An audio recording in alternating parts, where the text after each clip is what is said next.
Anyway, welcome back. Uh, Lively topic this week, power. We're always praying for knowledge and power. Today's word is an unexpected one, the word implosion. Impl Really? Okay. All right, there he goes. You do your thing, I'll do my thing. Today's word is implosion. What does implosion mean? As you guys know, I'm a yoga instructor. I've been drawn to yoga since I was physical yoga. Hatha yoga is another name for it. You know, those crazy postures and weird positions and feet behind my head and, you know, the weird stuff. And that I would be drawn to that, of course.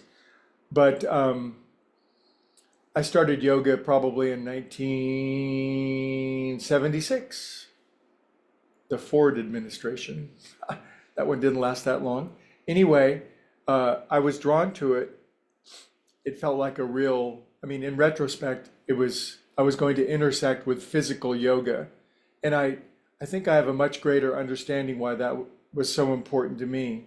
And as I briefly express the story of it, is that it's been important to me because in the way that I grew up, and maybe you can relate to this and to some degree, and you know, I grew up in some degree of familial dysfunction, so to speak. I think I'm understating it to the max, but there was some badass craziness in my family. Now, this is, there's no blame, there's no recrimination of any sort.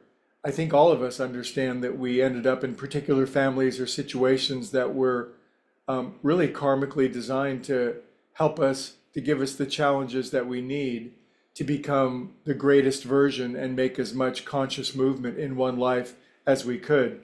So I bet if you're on this call, you can relate to the interesting, adventuresome situations that you grew up in and the demands and the challenges that it put on you. But anyway, the word today is implosion. In the situation that I grew up in, there was a great deal of energy. I feel like God Love sourced a great deal of energetic potential and liveliness inside of me from the very moment of my birth. I feel like millions and trillions of megawatts of prana or life force were being pumped my direction.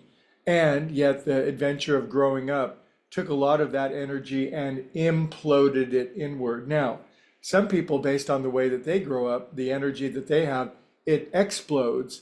It explodes as rage or anger or trauma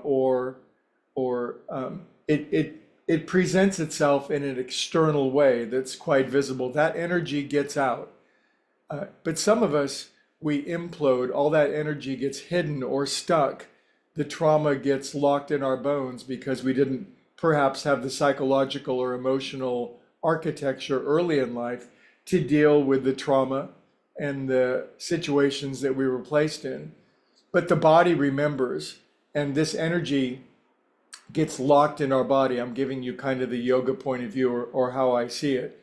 And so by the time I was probably 20 years old, I had so much trauma, PTSD, fear, worry, anger, dread, abandonment. You know, I ain't complaining. I'm just saying that's my story.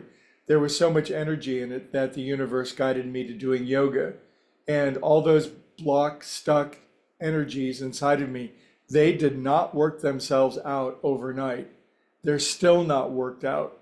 It's not even close. My mortal body is come a long way, and yet it took a lot of time and a lot of patience to allow those energies through every kind of yoga that I've ever done. And that includes the recovery movement, that includes therapy, that includes prayer, that includes meditation, and includes all that. And a lot of imploded energies have had to explode. There had to have been very many tectonic movements, earthquakes, if you will, eruptions of these great energies that were stuck inside of me.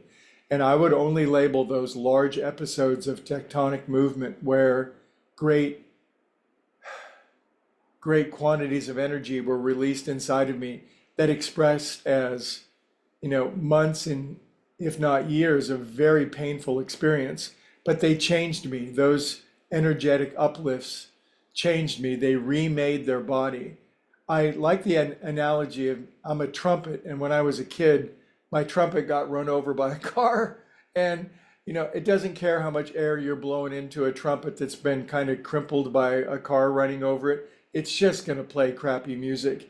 But slowly but surely, through prayer, meditation, trust, surrender, and very fiery trials, that and I had as much to do with my fiery trials. In fact, I'm the primary cause because I took familial trauma and I ran with it. I have my share of sin and character defects.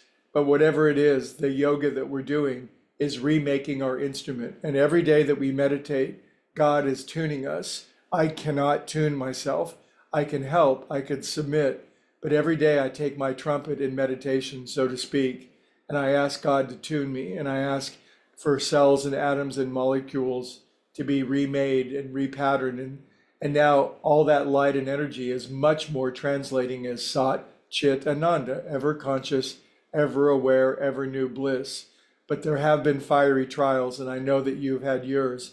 But now we can trust and know that we're being remade, so this great energy, which is pure love and light, will express in its highest glory and its highest good. And man, that just makes me feel so good. And I thank sharing the experience with you. And I'll see you all tomorrow.